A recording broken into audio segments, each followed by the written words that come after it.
নমস্কার বন্ধুরা। আজ আমরা কয়েকটি বিষয় নিয়ে আলোচনা করব উইকলি আপডেটে। যেখানে আমরা দেখতে পাচ্ছি নিফটি, ব্যাংক নিফটি একটা হাই লেভেল থেকে একটু নিচে আসার চেষ্টা করছে। এখানে আমরা প্রথমত ব্যাংক নিফটির চার্ট খুলেছি। আজকে আমরা আলোচনা করব ব্যাংক নিফটি, নিফটি এবং তার সাথে কয়েকটি সেক্টর নিয়ে। Pharma sector, banking sector, IT sector, shipping sector এবং রেলওয়ে সেক্টর।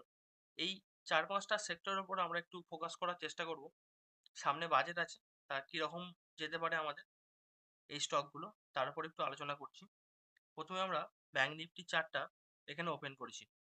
ব্যাংক নিফটি যদি আমরা দেখি, এখানে প্রায় ২০২৪ সালের ১ম থেকেই একটা চ্যানেলের মধ্য দিয়ে এখানেতে যাচ্ছিল।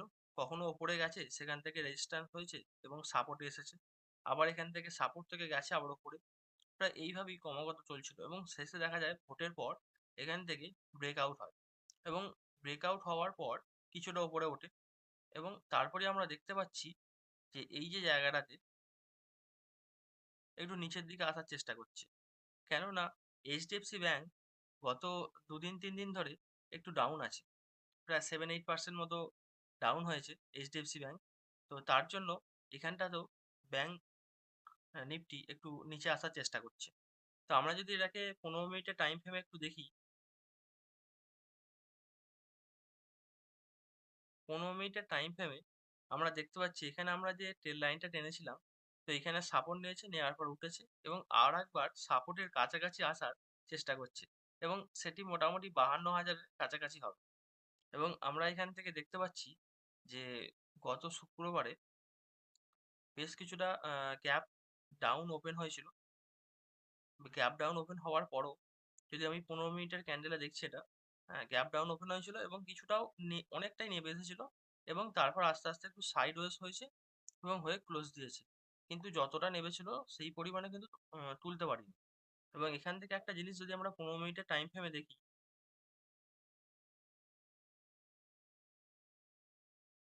এখানে যদি আমরা একটা জিনিস লক্ষ্য করে দেখি যে এই যে রেজিস্ট্যান্স যেটা ছিল ব্রেকআউট করেছিল, হঠাৎ করেই একদম গ্যাপ আপ ওপেনিং করে এবং ওপেনিং করার পর এটা ওপরেই সাস্টেন করছিল একদিন পুরো এবং তারপর দেখা যায় যে এই যে রেজিস্ট্যান্স লেভেল, হ্যাঁ, ঠিক আছে, যে সাপোর্ট এখানে এখন সাপোর্টের কাজ করছিল, এখান থেকে নেমে এসেছে আবার এসে এখানে দাঁড়িয়ে আছে। ঠিক আছে? এটা এখন সাপোর্টের কাজ করছে। এই সাপোর্ট লাইনটা এখন হচ্ছে ৫২,৭০০-৮০০, এই যে একটা রেঞ্জ। তো এই রেঞ্জ থেকে দেখা যাক উপরে উঠে যায় নাকি নিচে নামবে। যেহেতু ট্রেল লাইনটা অনেকটা নিচে আছে, সেহেতু এটা হয়তো ৫২,০০০ যদি নেমে আসে ৫২,০০০ এর কাছাকাছি চলে আসবে এখানেতে। নিফটি, ব্যাংক নিফটির পর আমরা একটু ব্যাংকিং সেক্টরের দিকে যদি লক্ষ্য রাখি, তাহলে ১ম এই আমাদের লক্ষ্য করবে এইচডিএফসি ব্যাংক নিয়ে। কারণ এইচডিএফসি ব্যাংক ব্যাংক নিফটিতে সবথেকে একটা হেভিওয়েট, একটা সেক্টরের মধ্যে একটা হেভিওয়েট এবং স্টক এটা। তো আমরা যদি এখানে লক্ষ্য করি যে এইচডিএফসি ব্যাংক বিগত কদিন প্রায় মানে কি বলবো, ১৪০০-১৫০০ লেভেল থেকে ১৮০০-র কাছাকাছি পর্যন্ত চলে গিয়েছিল এবং আমরা দেখতে পাচ্ছি এখানে যে প্রায় ১৭৯০ টাচ করার পরে তারপর থেকে এখান থেকে ডাউন হয় এবং ৩ দিন ধরে একটা বেশ আমরা এখান থেকে ডাউন সাইড একটা র্যালি দেখতে পাই এবং এই র্যালিটা হয়তো এখনো কন্টিনিউ হতে পারে। কারণ এইচডিএফসি ব্যাংকের একটু রেজাল্ট এখনো আসেনি, ২০ তারিখ রেজাল্ট আসবে। তার আগে কিছু খবর আসছে যে ব্যাংকেতে যে ডিপোজিট হয় সেই ডিপোজিট কম হচ্ছে এবং ব্যাংক সেই তুলনায় ডিপোজিটের তুলনায় কাস্টমারকে লোন বেশি দিচ্ছে। তো এই কারণে একটা নেগেটিভ খবর আসছে। কিন্তু একটা জিনিস যদি এখানে লক্ষ্য করা যায় যে ব্যাংক আপনাকে যখন ডিপোজিট আমরা করি, ব্যাংক আপনাকে 7% হয়তো ইন্টারেস্ট দেয়। বাট আমরা যদি ব্যাংক থেকে লোন নিই, সেখানে কিন্তু আমরা 9 থেকে 12% মতো আমরা কিন্তু ইন্টারেস্ট নরমালি পড়ে যায় এবং এক্ষেত্রে আরো বেশি কিছু ক্ষেত্রে পড়ে যায়। তো সেই ক্ষেত্রে আমরা যদি দেখি তাহলে ব্যাংকের তো ইনকাম ভালো হচ্ছে। কিন্তু তার সত্ত্বেও এখানে যদি একটা জিনিস লক্ষ্য করি যে এখানেতে ডিপোজিট কম হচ্ছে। ডিপোজিট কম হওয়ার জন্য এখানে একটা ডাউন সাইড একটা ফল আসতে পারে। একটা ডাউন সাইড এর দিকে আসছে।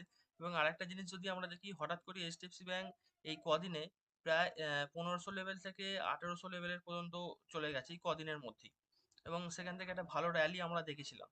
তো এবং মুভিং অ্যাভারেজ থেকেও অনেকটা দূরে চলে গেছে। এর আগের ভিডিওতে আমরা বলেছি যে মুভিং অ্যাভারেজ থেকে কোনো স্টক যদি দূরে চলে যায়, তো ১৩ দিনের মুভিং অ্যাভারেজ কিংবা ৩০ দিনের মুভিং অ্যাভারেজ, তো সেগুলো টাচ করতে ওরা কিন্তু নিচে আসে। ঠিক আছে? মুভিং অ্যাভারেজকে ওরা ধরেই চলে। যখন মুভিং অ্যাভারেজের ওপরে চলে যায় তখন আস্তে, আস্তে সে নিচে আসবে। আবার যখন মুভিং অ্যাভারেজ থেকে নিচে চলে যায় তখন সে আবার ওপর দিকে যাবে, কারণ মুভিং অ্যাভারেজকে সে টাচ করবে।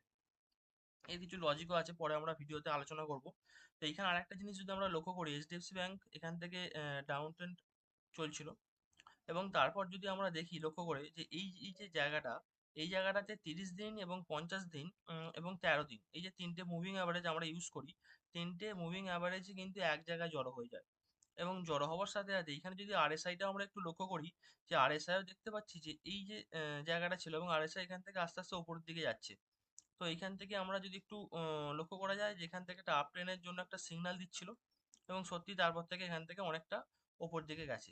এবং যখন ভোটের রেজাল্ট আসে এই জায়গাটাতে একটু ওটা সমস্ত স্টকেরই প্রবলেম হয়েছিল, শুধু ব্যাংকিং সেক্টর বলে নয়। তো এইখানটা যদি আমরা বাদ দিয়ে একটু দেখি, তাহলে কিন্তু এখান থেকে একটা ভালো র্যালি কিন্তু এইচডিএফসি ব্যাংক দিয়েছে। এবং যেহেতু একটু নেগেটিভ খবর আসছে এইচডিএফসি ব্যাংকের ওপরে, তাই একটুখানি এটা এখানেতে ডাউনফল দেখা যেতে পারে। এবং কতটা দেখা যেতে পারে এটা নিয়ে হয়তো আইডিয়া নেই, হয়তো এটা 1600 লেভেল কিংবা 1500 লেভেলও আবার ফিরে আসতে পারে। এছাড়াও আমরা ব্যাংকিং সেক্টরের ওপর আইসিআইসি ব্যাংক এবং অ্যাক্সিস ব্যাংকের ওপর একটু দেখব, যে আইসিআইসি ব্যাংক এই মুহূর্তে কি করে আছে। আইসিআইসি ব্যাংক দেখতে পাচ্ছি একদম টপ লেভেলে আছে, এবং এখান থেকে একটু ওঠার চেষ্টা করেছিল লাস্ট শুক্রবার দিন, কিন্তু উঠতে পারেনি, এবং আবার সেখানে একটা শুটিং স্টারের মতো তৈরি করেছে। যেহেতু আমরা শুটিং স্টার তৈরি করেছে, এটা আমরা ভাবতে পারি যেখান থেকে আরেকটু হয়তো ডাউন সাইডের জন্য আসতে পারে। এবং যদি আমরা দেখি এখানেতে মুভিং অ্যাভারেজ একটু দূরে আছে, কারণ এই জায়গাতে লাস্ট মুভিং অ্যাভারেজগুলো এক জায়গায় প্রায় জড়ো হয়েছিল, এবং সেইখান থেকে এরা মুভ দিয়েছিল। আমরা কিন্তু মুভিং অ্যাভারেজ দেখে খুব ইজিলি একটা ভালো মুভমেন্ট ধরতে পারি।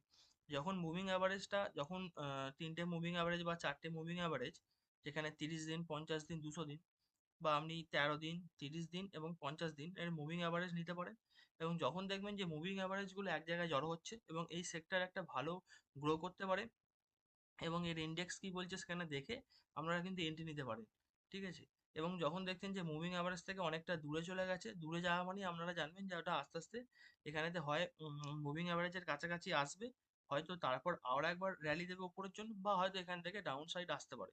তো আমরা যদি 30 দিনের মুভিং অ্যাভারেজ বা 13 দিনের মুভিং অ্যাভারেজ ব্যবহার করি, তো এখানে দেখবো যে যদি আমি 30 দিনের মুভিং অ্যাভারেজ ব্যবহার করি, এখানে আপনি স্টপ লস হিসাবে কাজ করতে পারেন এই 30 দিনের বা 13 দিনের মুভিং অ্যাভারেজকে। এইভাবেও আপনারা স্টক সিলেকশন করতে পারেন, বা স্টকের ওপরে আপনারা কাজ করতে পারেন। এবং আহ, এই ব্যাংকে একটুখানি ডাউন সাইড আসতে পারে। তবে এখানে আমি কাউকে বলছি না যে আমার কথা শুনে কেউ কিনুক, বা আপনারা আপনাদের মতো অ্যানালিস করবেন। ঠিক আছে? আমি কোনো রেকমেন্ড করছি না, আমি জাস্ট চারদিকে একটু বোঝার চেষ্টা করছি এবং আপনাদের সাথে ভিডিও শেয়ার করছি। এরপর যদি দেখি আমরা অ্যাক্সিস ব্যাংক, অ্যাক্সিস ব্যাংক কিন্তু এর আগে একবার টপ করেছিল। ঠিক আছে? তারপর একটু একটা নিচে আছে, এবং এইখানেও আমরা একটা দেখতে পাচ্ছি যে একটু শুটিং স্টার ঠিক নয়, কিন্তু শুটিং স্টারের মতোই একটা ক্যান্ডেল তৈরি করেছে। এবং যদি আমরা ব্যাংক নিফটির দিকে একটু দেখি, যদি আমরা ব্যাংক নিফটি ইন্ডেক্সের দিকে একটু দেখি, তাহলে আমরা দেখতে পাবো যে ব্যাংক নিফটি ইন্ডেক্স এখানেতে ডাউন হচ্ছে শুধুমাত্র এইচডিএফসি ব্যাংকের জন্য। বাকি যে ব্যাংকিং গুলো, ভালো ভালো যে ব্যাংকিং সেক্টরগুলো আছে, যেমন ধরো ICICI bank, Axis bank, SBI bank, এগুলো কিন্তু খুব একটা আমরা ডাউন দেখতে পাচ্ছি না। এরপর আমরা ফার্মা সেক্টরে একটু দেখব, লক্ষ্য করব যে এখানে নিফটি ফার্মা বেশ কিছুদিন ধরে একটা চ্যানেলের মধ্য দিয়ে ট্রেড করছিল, এবং বলতে গেলে এখানে সাইড ওয়েজ করছিল। যেমন এখানে প্রাইসও সাইড ওয়েজ করছিল, এবং আরএসআইও যদি আমরা দেখি এখানে প্রায় সাইড ওয়েজ করছিল। প্রাইসের সাথে আরএসআই এর মোটামুটি এখানে সামঞ্জস্য আমরা দেখতে পাচ্ছি। এবং এখান থেকে তারপরই ভোটের পর হঠাৎ করেই এখানে একটা র্যালি দিয়েছিল ওপরের দিকে, এবং তারপর আবার এখান থেকে একটু ডাউন ট্রেড এসেছে, এবং এই জায়গাটাতে একটা 13 দিনের মুভিং অ্যাভারেজকে সাপোর্ট করেছে, এবং সাপোর্ট করে ওপর দিকে যাচ্ছে আবার। এই ফার্মা সেক্টর যদি আমরা একটা জিনিস লক্ষ্য করে দেখি, যে এরা কিন্তু মুভিং অ্যাভারেজকে ধরে চলছে। প্রথমত একটা টেল লাইনের মধ্য দিয়ে এরা যাচ্ছিল। যদি আমি টেল লাইনটাকে একদম টপে এখানে নিয়ে আসি, তাহলে দেখতে পাবো যে, এবং এইটাকে যদি একটু তলার দিকে নামাই, যে একটা চ্যানেলের মধ্য দিয়ে যাচ্ছিল, ওপরে উঠেছে রেজিস্ট্যান্সের, এখানে একটা রেজিস্ট্যান্স, এই ওপরের চ্যানেলটার ওপরটা হচ্ছে রেজিস্ট্যান্স, এবং তলায় এসেছে আবার সাপোর্ট নিয়েছে, ওপরে গেছে আবার রেজিস্ট্যান্স, তলায় এসেছে সাপোর্ট নিয়েছে। এইভাবে দুবার তিনবার সাপোর্ট নেওয়ার পর যদি আমরা দেখতে পাই যে সাপোর্টের লেভেলটা একটু ওপর দিকে চলে গেছিল, এবং এখান থেকে যদি আমরা ট্রেল লাইন টানার চেষ্টা করি, তো এখান থেকে আমরা দেখতে পাচ্ছি যে একটা ট্রেল লাইন আস্তে আস্তে ওপর দিকে উঠছে, সাপোর্টটা, এবং ওপরে যে রেজিস্ট্যান্স লেভেলটা ছিল এটা কিন্তু একই লেভেলে ছিল। এবং এখান থেকে ব্রেকআউট দেয়, ব্রেকআউট দেওয়ার পর কিছুটা ওপরে এখান থেকে গিয়েছিল, যাওয়ার পর আবার এখান থেকে কিছুটা টাইম পাস করেছে এই জায়গাটাতে 4-5 দিন, করার পর 13 দিনের মুভিং অ্যাভারেজ নিয়েছিল এবং 30 দিনের মুভিং অ্যাভারেজকে টাচ করেছে, করে এখান থেকে ওপর দিকে গেছে। এবং এখানে যদি আমরা বলিঞ্জার ব্যান্ড এখানে অ্যাড করি, তাহলে একটা জিনিস আমরা দেখতে পাবো এখানে, যে একদম বলিঞ্জার ব্যান্ডের মিডিল ব্যান্ডটাকে এখানে সাপোর্ট করেছে বলিঞ্জার ব্যান্ডের, এবং এই বলিঞ্জার ব্যান্ডটাকে মিডিল ব্যান্ডটাকে সাপোর্ট করার পর আস্তে আস্তে উপরের দিকে উঠে গেছে। এবং এখান থেকে আমরা দেখতে পারি যে একটা খুব ভালো কিন্তু এখান থেকে ট্রেড নেওয়ার পজিশন আছে। এবং যদি আমরা এখানে স্টপ লস ইউজ করি, তাহলে এই যে লেভেলটা, এটা আমাদের স্টপ লস হবে, এবং এখান থেকে আপসাইড একটা মুভমেন্ট দেখা যেতে পারে। এবং যদি আমরা এর ওপর স্টকের ওপর একটু যদি দেখি, তাহলে আমরা প্রথমেই দেখব সান ফার্মা।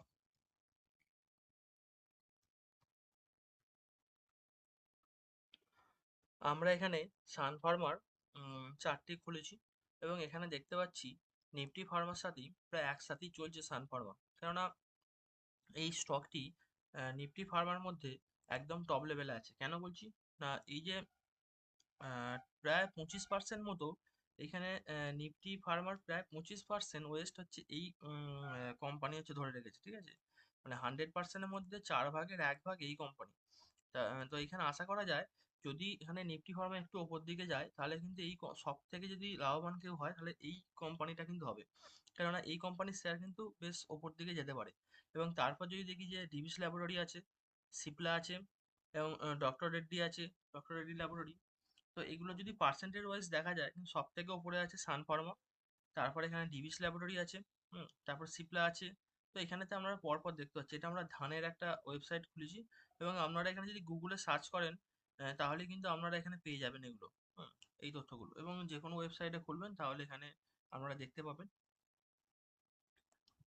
তো এখানে যদি আমরা চার্টটা দেখি এখন, তো এখানে যদি আমরা সোমবার দিন এন্ট্রি নিই, তাহলে এই জায়গায় এন্ট্রি হতে পারে। এবং এরপর যদি আমরা স্টপ লস দেখি, তাহলে এই জায়গাটা আমাদের স্টপ লস হবে 1550, এই লেভেলের স্টপ লস দিতে পারি আমরা, এবং এখান থেকে আমরা এন্ট্রি নিতে পারি। এবং ফার্স্ট টার্গেট যদি আমরা দেখি, তাহলে এই লেভেলেতে আমাদের ফার্স্ট টার্গেট হতে পারে 1630, 1631। হ্যাঁ, এই জায়গাতে আমাদের ফার্স্ট টার্গেট হতে পারে। এবং যদি এই সেক্টরটা একটু উপরের দিকে যায়, তাহলে কিন্তু এটা আরেকটু উপরে। এখান থেকে আমরা অবশ্যই 20% আশা করা যায়, যেখান থেকে 20% আমরা হয়তো এখান থেকে দেখতে পাবো। এরপর আমরা একটু রেলের স্টকগুলোর উপর দিকে লক্ষ্য রাখবো, যে রেলের স্টকের এখন খুব ভালো কদিনকাল র্যালি দেখা যাচ্ছে। ফার্স্ট আমরা আলোচনা করছি RVNL, রেল বিকাশ নিগম। তো এই যে স্টকটা আমরা নিজেরাও আমরা ধরেছিলাম এখান থেকে, এই যে লেভেলগুলো আমরা দেখছি এখানেতে, যেগুলো হচ্ছে ফেব্রুয়ারি মাস থেকে এখানেতে একটা কন্টিনিউ একটা র্যালি আমরা দেখতে পাচ্ছিলাম ফেব্রুয়ারি মার্চ মাস থেকে। তো যখন এখানে যে তিনটে মুভিং অ্যাভারেজ একসাথে জড়ো হয়ে গেছিলো, যে এই যে পয়েন্টটা যদি আমরা একটু দেখি, এই জায়গাটা, ঠিক আছে? তো তো এই যে জায়গাটা, যদি এখানে যদি আমরা দেখি যে এখানে তিনটে মুভিং অ্যাভারেজ 13 দিন, 30 দিন এবং 50 দিন, তিনটে কিন্তু মুভিং অ্যাভারেজ, এবং এখানেতে একই জায়গায় জড়ো হয়ে গেছিলো। এবং এখানটা যদি RSI দেখা যায়, RSI এখান থেকে একটা উপর দিকে ওঠার চেষ্টা করছে। এবং এইখান থেকে যারা যারা এন্ট্রি নিয়েছিলেন, তারা কিন্তু ভালো একটা, এখন প্রায় তাদের স্টক প্রায় ডবল, এখন বলতে গেলে ডবল হয়ে গেছে টাকা। এবং তারপর যদি দেখি যে আমরা এখান থেকে পরপর একটা দেখা যায় একটা র্যালি দিয়েছে। এবং এখান থেকে তারপর লাস্ট যখন এই জায়গাটাতে, যখন এই যে আমাদের একটা টেল লাইন টানা ছিল, এবং এই টেল লাইনে যখন এসে সাপোর্ট নিচ্ছিল এবং মুভিং অ্যাভারেজের তলায় চলে এসেছিল প্রায় 50 দিনের, তখন থেকে আমরা এখানে আরেকবার নতুন করে ফ্রেশ এন্ট্রি নেওয়া হয়েছিল। এবং এখান থেকে দেখা গেছে একটা ভালো র্যালি দিয়েছে, এবং বিগত লাস্ট দিনেও দেখা যাচ্ছে এটা খুব ভালো এখানেতে র্যালি দিয়েছে। হুম। এবং যত রেলের এখন যে কন্ট্রাক্ট পাচ্ছে, এবং সঙ্গে সঙ্গে তাদের কিন্তু শেয়ারের উপর ইফেক্ট হচ্ছে। কেননা যদি এখানেতে 200 কোটি টাকার অফার, সঙ্গে সঙ্গে একটা অর্ডার আসে, তো সঙ্গে সঙ্গে সেখানে সেই দিনই আপনি বুঝতে পারবেন যে একটা নিউজের মাধ্যমে যে কতটা পরিমাণে সেই স্টকটাকে এবং আপসাইডের দিকে এখানে উঠছে। তো এইখানে যদি এখন নতুন করে ফ্রেশ এন্ট্রি নেওয়া যায়, তাহলে হয়তো এই লেভেলটাকে আপনাকে স্টপ লস ধরতে হবে, এবং অনেকটা উপরে উঠে গেছে যেহেতু। সেহেতু এখান থেকে এন্ট্রি এখন না নেওয়াই বেটার হবে, কেননা মুভিং অ্যাভারেজ থেকে অনেকটা উপরে চলে গেছে। যতক্ষণ না মুভিং অ্যাভারেজকে কাছাকাছি আসছে অথবা 13 দিনের মুভিং অ্যাভারেজ অন্তত টাচ করছে, ততক্ষণ নতুন করে ফ্রেশ এন্ট্রি না নেওয়াই ভালো। এই জায়গাটাতে অন্তত আমি মনে করি। এবার সেটা আপনাদের ডিসিশন, আপনারা কীরকমভাবে চার্ট দেখছেন বা কীরকম দেখবেন। যদি আমরা এখানে একটা মুভিং অ্যাভারেজ অ্যাড করি, তাহলে আমরা দেখতে পাবো যে হঠাৎ করেই এখান থেকে একটা বড় একটা ক্যান্ডেল আমরা দেখতে পাচ্ছি, এবং মুভিং অ্যাভারেজের ওপর দিয়ে যাচ্ছিল এখান থেকে, ওপরের যে আপার ব্যান্ড, সেই আপার ব্যান্ড টাচ করেই যাচ্ছিল। কিন্তু হঠাৎ করে আমরা দেখতে পাই যে একটা মুভিং অ্যাভারেজ থেকে একটু একটা ওপরে উঠে যাওয়ার পরই হঠাৎ করে একটা বিশাল একটা আমরা এখানে ক্যান্ডেল দেখতে পাই। হুম, তো এখান থেকে নতুন করে ফ্রেশ এন্ট্রি না নেওয়াই ভালো আমার মনে হয়। একটু যদি ডাউন আসে, সামনে বাজেট আছে, হয়তো 2-4 দিনের মধ্যে একটু ডাউন হবে, তারপর হয়তো আবার বাজেটের পর এটা আবার হয়তো উপর দিকে যেতে পারে। যদি আদার্স রেলওয়ে স্টকগুলোর দিকে আমরা লক্ষ্য করি, আহ, তাহলে কিন্তু এখানেও খুব ভালো আমরা দেখতে পাচ্ছি মুভমেন্ট আছে।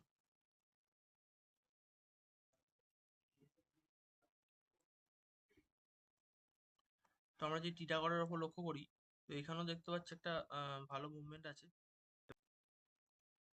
যদি আমরা এখানে দেখি এই সমস্ত জায়গা থেকে যদি কেউ এন্ট্রি নিয়ে থাকে, তাহলে তার প্রায় 50% এখানেতে র্যালি দিয়েছে, এবং এই কদিনেতে। এবং এখানে হয়তো আমরা দেখতে পাই যদি এন্ট্রি যদি হয়, এখানে হয়তো আমাদের এন্ট্রি ছিল 7ই জুন। তো 7ই জুন থেকে আজকে 1 মাস হচ্ছে, পুরো 1 মাসের মধ্যে ধরুন 20 দিন মার্কেট চলেছে। তো সেখানেতে আপনারা র্যালি দেখতে পাচ্ছেন প্রায় 52%, অনেকটা র্যালি। এবং এরপর যদি আরো রেলওয়ে স্টকগুলো দেখা যায়, সবারই এরকমই অবস্থা। এবং যদি আমরা একটি রেলওয়ে স্টকের দিকে লক্ষ্য রাখি, সেটা হচ্ছে আইআরএফসি। আইআরএফসি তে যদি আমরা দেখা যায়, তো স্টকটা এখানেতে হাই করেছিল এর আগের বারে, সেটা হচ্ছে 185 টাকা, এবং এখান থেকে অনেকটা এখানে নিচে এসেছিল 120 টাকা, 130 টাকা লেভেল পর্যন্ত চলে এসেছিল। এবং এখান থেকে অনেকটা ওঠার চেষ্টা করছিল, এবং খানিকটা এখানে কাপ প্যাটার্নের মতো তৈরি করার চেষ্টা করছিল। এবং আমরা যদি একটু লক্ষ্য করি যে এই যে জায়গাটা থেকে একেবারে একটা নতুন করে ব্রেকআউট দিয়েছে, এবং যেহেতু রেলওয়ে স্টক, সমস্ত রেলওয়ে স্টকগুলো একটু ওপরের দিকে উঠছে, তো এও সেই তুলনায় ওপর দিকে ওঠার চেষ্টা করছে। এবং এখানে যদি আমরা দেখা যায় চার্ট প্যাটার্নের ওপর লক্ষ্য করি, তো আমরা এখানে দেখো একটা টেল লাইন আমি এখানে টেনে রেখেছি, যে এই যে লেভেল, এবং এখান থেকে একটা ডাউন সাইড আসছিল হালকা করে, এবং এখান থেকে ব্রেকআউট করে, এবং ব্রেকআউটের পর ওপর দিকে চলে যায়। তো এখানে যখনই এটা ব্রেকআউট করে, এবং এখানে একটা দেখতে পাচ্ছেন সাপোর্ট লেভেল ছিল, এবং সাপোর্ট লেভেলের কাছাকাছি ব্রেকআউট করে, তখনই আবার এন্ট্রি নিয়েছিলাম। এবং আজকে দেখতে পাচ্ছেন প্রায় 8%-এর ওপর র্যালি দিয়েছে এখানেতে। এবং আগামী দিনেও কিন্তু এটা আরো ভালো পড়ে যাবে। যদি ফার্স্ট টার্গেট ধরা হয়, তাহলে প্রায় 200 এখানে ফার্স্ট টার্গেট। এবং যদি সেকেন্ড টার্গেট ধরা হয়, এখানে প্রায় 230 থেকে 240 পর্যন্ত এখানে সেকেন্ড টার্গেট আশা করা যেতে পারে। সামনে বাজেট আছে, সেহেতু এই সমস্ত স্টকগুলো একটু উপরের দিকে যাবে। আমরা যদি একটু শিপিং সেক্টরগুলোর দিকে লক্ষ্য রাখি, তো আমরা দেখবো প্রায় এখানে 20 দিনের টাকা ডবল।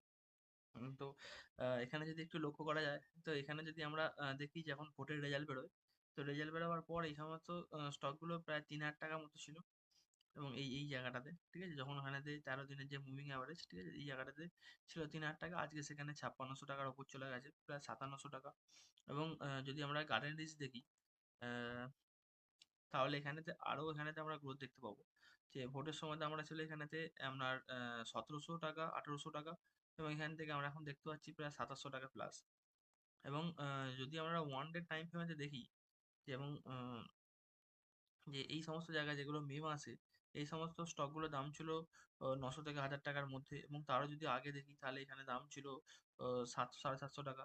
এবং সেই লেভেল থেকে, হুম সেই লেভেল থেকে আজকে এর স্টকের দাম হচ্ছে 2700 টাকা। ঠিক আছে, যদি আমরা একটু জুম করে দেখি,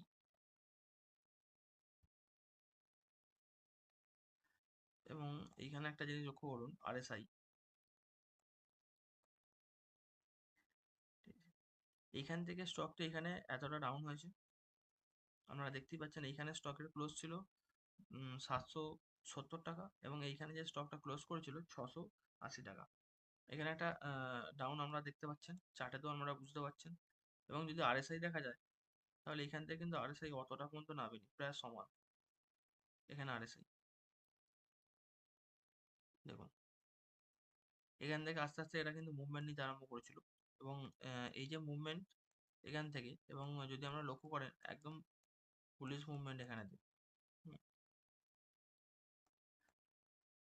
এবং সেম কন্ডিশন এই চার্টের ওপরও যদি আমরা দেখি, ঠিক আছে, একদম সেম কন্ডিশন।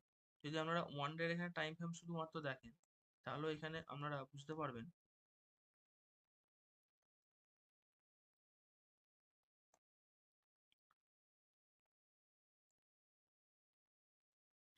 যে এখানে প্রাইস এই লেভেল থেকে প্রাইস কিন্তু একই ছিল।